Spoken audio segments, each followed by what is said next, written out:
Wednesday, December 30th. Hello, Sheriff. I'm a citizen from Oklahoma. I'm calling from California. I live in the state of New York. You should resign. For the past 3 weeks, they are the voices Murderer. You're a fucking murderer. he's heard each morning. Hope you go to hell. Merry Christmas. Have a great day. They're coming from all over, Germany, Australia. Manitowoc County Sheriff Robert Herman has spent his career in this department, serving 9 years as sheriff. A once tranquil Lake Michigan harbor town, in the middle of a firestorm now, unlike any this city of 30,000 has ever seen. I think it really sheds a negative light on this area. The Netflix series Making a Murderer focuses first on Stephen Avery's wrongful rape conviction and a multi-million-dollar lawsuit against the county for the 18 years he spent in prison. Do we have a body or anything yet? Then it chronicles a murder charge against Avery and his nephew. There's no way you should have been looking at Teresa Halbach's license plate. Courtroom testimony captures Avery's skillful defense team placing blame on Manitowoc deputies, accusing them of planting evidence to frame their client because of the pending lawsuit. To bring all these people together and actually plant evidence or try and frame somebody, it's just absurd. But Sheriff Herman says a list of key evidence against Avery never made it on screen. I think the documentary wanted to show this town as dumb. It's why the town gossip about the show sounds a bit different in Manitowoc. I think it was one-sided. Definitely one-sided. Bonnie Allman and her granddaughters lived through the trial 8 years ago. I think there should be another story with all the facts. The family of Stephen Avery didn't want to talk on camera. They said they don't trust the media to get the story straight. But Avery's brother told me his salvage yard is getting hundreds of calls a day and dozens of people who stop by just to take a look around. Days ago, deputies arrested a man from Utah who showed up here in a cab and refused to leave. And the sheriff says a convicted felon from Florida drove to the house of a deputy featured in the documentary, making threats. You guys are the most crookedest fucking law enforcement in all of Wisconsin. Herman hopes anyone who does watch will do their own research. Obviously, it's people that are uninformed and don't have the whole story. The entire country hates your county. A story thousands are demanding a new ending to. Your police department has framed him. One this sheriff is already convinced Your department is an absolute disgrace. turned out the way it should. End of message. Retirement looks better every day.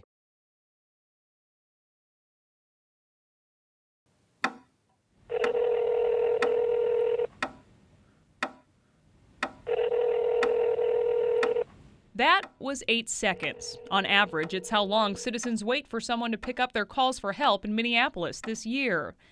Now imagine waiting 25 times that long.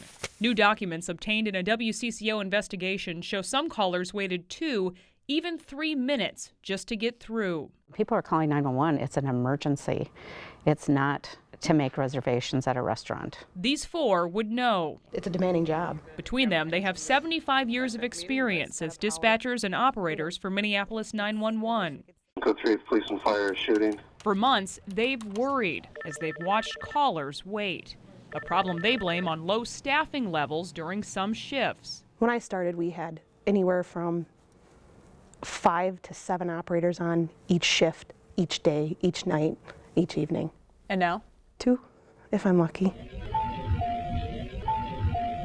After WCCO first exposed these concerns, city council members asked just how many callers were waiting and for how long. What happens to those phone calls? We don't have a good way of measuring that right now. Yes, they know. They know everything, and it's readily available. Now we have a better idea of how long some callers waited. It took the city 6 weeks to give us the numbers, saying it's a time-consuming process they must do manually. After operators and dispatchers pointed us to problem times, we examined 4 hours worth of calls from February.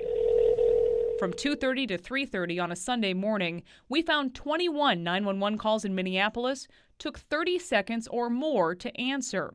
13 of them waited 1 minute or more. 11 waited at least 2 minutes. And one caller waited 3 minutes and 20 seconds for anyone to pick up. On a Friday between 8 and 9 in the morning, we found 20 callers waited 30 seconds or more. 11 of them waited 1 minute or more. One caller waited 2 minutes and 22 seconds, another 2 minutes and 41 seconds for an answer. It took 911 so long to answer. On one Thursday morning we reviewed, Arcola Tullis tried twice to get through. Her second call took more than 2.5 minutes for an operator to pick up. Arcola's husband had suffered a heart attack. I feel like our hands were tied and he died. And we didn't help him. In that same hour, we found 2 more calls, took more than 2 minutes to answer. There were 2 operators consistently working the phones, the lowest staffing of the day at Minneapolis 911. WCCO asked the city and the mayor for an interview about what we found. Our requests were denied. 911 operators and dispatchers answer more than 500,000 calls a year. But just last week, after we told the mayor's office what we found, Betsy Hodges had this to say at her State of the City address about the system. And last month, at 5.6 seconds for an average answer time, we are at our best response times in years. Minneapolis is a safe city. All along, the city has talked about averages. 5 seconds last month, 8 seconds this year, both of which meet the national standard. But in the hours we examined, we found the averages were much higher. In 1 hour, on average, it took 35 seconds to get to a caller. And in the hours we checked, we found nearly half of the calls fell short of the national standard, where 90% of calls must be answered within 10 seconds or less. The numbers we obtained are only initial answer times. In some cases, callers are asked if they can hold. Do you think these callers have any idea how long they really might be holding? They don't. We don't. That's the hard part. A few weeks ago, WCCO found 2 early morning callers were put on hold for more than 6 minutes. The city says that's a common industry practice to make sure the most serious calls are dealt with first. Some people don't realize that their emergencies are bigger than they think. 911, what is the address of the emergency? A massive hiring and cross-training program is underway at Minneapolis 911. Some operators and dispatchers say that's why they're short-staffed. But the city says it will actually hire a dozen employees this year. Minneapolis Police and Fire. All of whom will be trained to work both jobs. The city says that's an improvement, and it's working. I think our director is taking it in a dangerous direction and not being held accountable for it. After first coming forward, they thought by now something would change. They all prefer to work behind the scenes, away from the spotlight, knowing full well that these are not just numbers, but people who need them. We just can't do it anymore. It's getting too dangerous.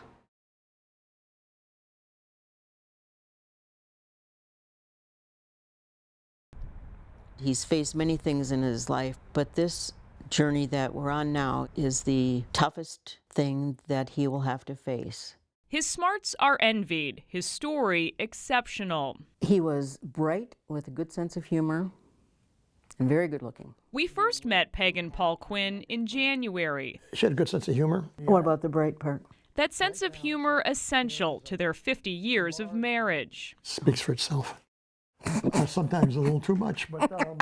Paul grew up on the East Coast. He was from New Jersey. He's Irish Catholic. His upbringing was very, very important to him. His 3 daughters witnesses to their dad's relentless work ethic and wide-ranging curiosity. He was always learning, curious about people.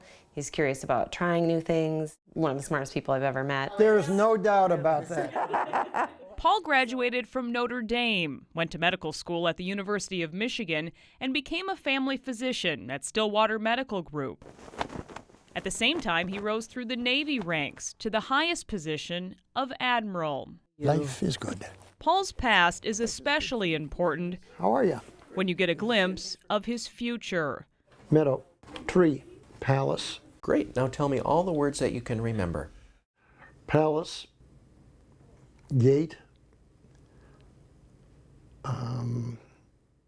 Paul first noticed memory problems as far back as 5 years ago. Everybody's experiencing it to a certain extent, and the question is what you're experiencing different than the average? The next letter is the letter T. 3 years would pass before a diagnosis. Tatter. Mild cognitive impairment. The early stages of Alzheimer's. That's it. Clearly the cognition is getting worse. However, his everyday function is relatively intact. There we go. Half the people with mild cognitive impairment will develop Alzheimer's or another type of dementia within 5 years. How's your memory these days? Dr. Michael Rosenblum is the clinical director of Health Partners Center for Memory and Aging. He's noticed Paul's disease hasn't developed as quickly as other patients. And I think this has to do with his cognitive reserve. He's a very intelligent man. Sometimes with these patients, you have this sense of denial. But Paul is very quick to say, you know what, my memory's impaired. Paul's love for his field motivated him to do more in the fight. Since there's no medication to treat or cure his disease, he's part of a drug study to find one. I'm hopeful that the trial I'm in will make a difference. If not for me, for other people. Quinn family get-togethers are filled with the chaos of 12 grandkids. It's best to observe, not to participate. It's safer. It's when we see how subtle reminders of Paul's struggle They put her on, I'm just blocking on the term. are felt by them all. Sometimes he kind of forgets who I am. It kind of worries me because I do know that it will get worse over time. 2 months after we first met Paul, he's having trouble remembering his grandkids' names. In a situation where, who is this, who is that? And then I'm scrambling and not coming up with anything. His honesty has to do with what he's already been through. My mother developed Alzheimer's. Several family members have shared the same fate. Family history does play a role. Doctors have determined the risk for developing Alzheimer's increases if more than one person has had it in a family. But age is the biggest factor of all. After turning 65, the likelihood of developing the disease doubles every 5 years. I had a hard-boiled egg, and Sikorsky was next to us, and we just kept talking. 2 years into his diagnosis, and Paul still has a remarkable long-term memory. Doctors consider it a common misconception. While patients are losing their short-term memory, their long-term memory becomes more prominent. Distant memory is much better than what did I do 10 minutes ago. They came to one of my daughter's hockey games, and he must have asked 10 times who they were playing. And Mom looked at me and she said, "This is my day." Yeah. All day, every day. How have things been? It's why doctors often glean the most insight from a patient's caregiver. I would say we're at kind of a tipping point. To see how a person is progressing. I need to learn a lot more because I fear every step of the way. The hardest part in the whole thing is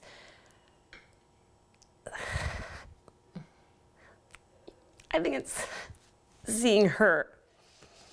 Because the nice part about Alzheimer's is he doesn't really know how bad he is.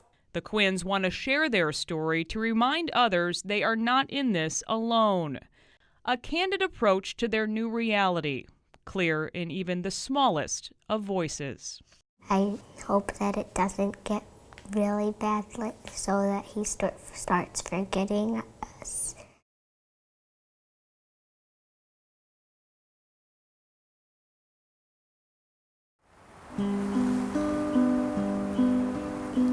In 1973, I met the principal, and she said, "We need something different here." When I find myself in times of trouble. Without Miss Strickland, I don't know what we would be. She is just amazing. Everything has changed in my life because of her. Let it be. It's important for a child to create on whatever level they're on. That's why we do what we do here. Shake it up, baby, now shake it up, baby. Singing, dancing, acting. Work it on out. Working together to do something wonderful. Looks so good. You might think that it's a music class. You just learn music, nothing else. This little light of mine. But it's about the community. Kindness towards friends, it's about working as a team. I'm gonna let it shine. And it's about Michael Jackson, Bob Dylan, The Beatles. I really like the old stuff. In every dark corner that I find, let my little light shine. See, there was the heart. I had grown up very afraid to do what I was talented to do. If you're on stage, you have to be energetic. And it wasn't until I had this teacher that said, hey, wake up and smell the coffee. Doesn't matter how many mistakes you make. You understand how to make the music. Now just do it. There are infinite possibilities in little beginnings. The thing that just stands out for Mrs. Strickland is her passion for the kids. You just wait.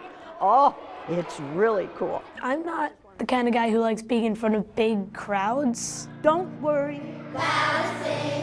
But she does it anyway. She says you have to do your best. 'Cause every little thing gonna be alright. We all couldn't have been who we are without her. This is my message to you. Welcome to Annunciation's 2015 Christmas program. It's important for a child to feel good about who they are. My goal here. How did you feel when the wise men came to see him? Is to have children How did you feel as confident as I had become. I said the reindeer with the nose so bright. I've learned that she's always going to be there for you when you need it. For as long as I shall live. She lifts people up. It's making me a better person. Boy, I have all the respect in the world for them. It's not just about music. Definitely not. This little light of mine, I'm gonna let it shine. The thing about teaching in this way I'm gonna let it shine. is that every child shines in some way.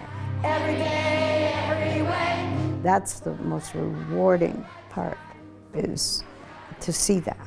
Shine, shine, shine. Let my little light shine.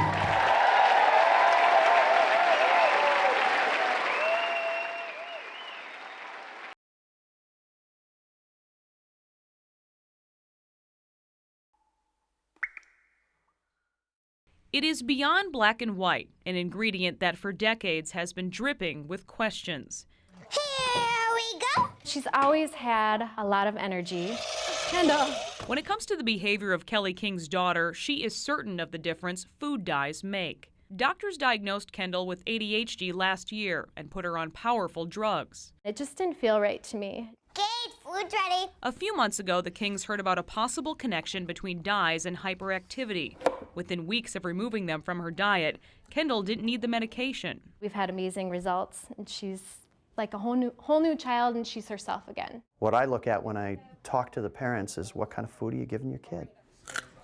Taking dyes out of kids' diets is a big part of Dr. Arlen Lieberman's practice. Good job. At the Golden Valley Clinic, he shares with his daughter they've seen again and again the change they make. They have risks and they have no benefit, really. The only benefit that they have is the look.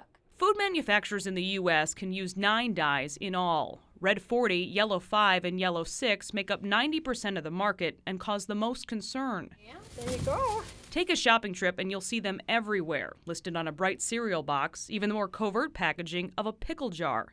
From cough syrup to toothpaste, waffles to crackers. Synthetic dyes are sometimes even sprayed on fresh fruits to sharpen their shades. They're really ubiquitous in this food supply that we've created. Dr. David Wallinga at the Institute for Agriculture and Trade Policy believes the science is there for customers to be concerned. He cites more than 24 studies that point to problems. Most were done decades ago, while we eat more dyes than ever before, a 5-fold increase in 50 years. Wallinga says dyes mess with our metabolism. The yellow dyes deplete zinc levels, enough in some kids, he says, to cause hyperactivity. An added concern, the dyes include petroleum products that he says have shown carcinogenic effects. Countries across Europe have already responded to the controversy. For the most part, you won't find the dyes in food on grocery store shelves. The European Union requires foods using synthetic dyes to carry a warning label. Rather than scaring customers away, American companies like Kellogg's, General Mills, and Kraft did away with the dyes overseas. So some foods in Europe, like M&Ms, just aren't as bright. Why should the U.S. be the dumping ground for worrisome food dyes? The FDA took up the issue last spring. Its scientists found that dyes could affect children who already have behavioral disorders, but the agency says most kids won't see a reaction, so it voted against putting warning labels on foods. Still, it believes more research is needed. But grocery store chains like Whole Foods have made the decision themselves and won't sell synthetic dyes. I don't think people pay much attention to warnings. Ted Labuza, a professor of food and science at the U, believes it comes down to customers making choices. While other countries operate out of precaution, he sees our system as limited. In this country, food additives can't be tested on people, so scientists have to rely on several different factors for study results. There's no way to be 100% safe. You can't test your way to safety. One potential solution to the food dye question is being developed in a small lab in St. Paul, planted in the ground in southwest Minnesota. It's a game-changing technology. The company Centava started as a way to breed corn resistant to common pests.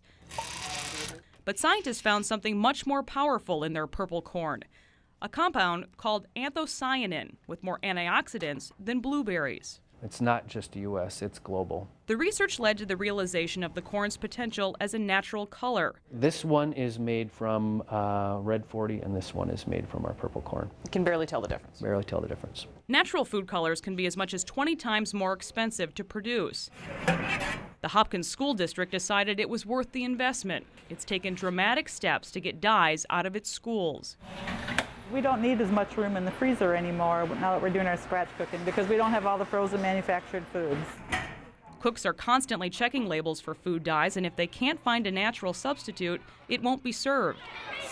An important part of the curriculum for all of their kids includes reading food labels. You would imagine that you'd find the food dyes in here, but who would ever think that it would be in something called corn bran cereal that looks very healthy and wholesome? For the last few years, the district's lunchrooms have been considered leaders in school nutrition.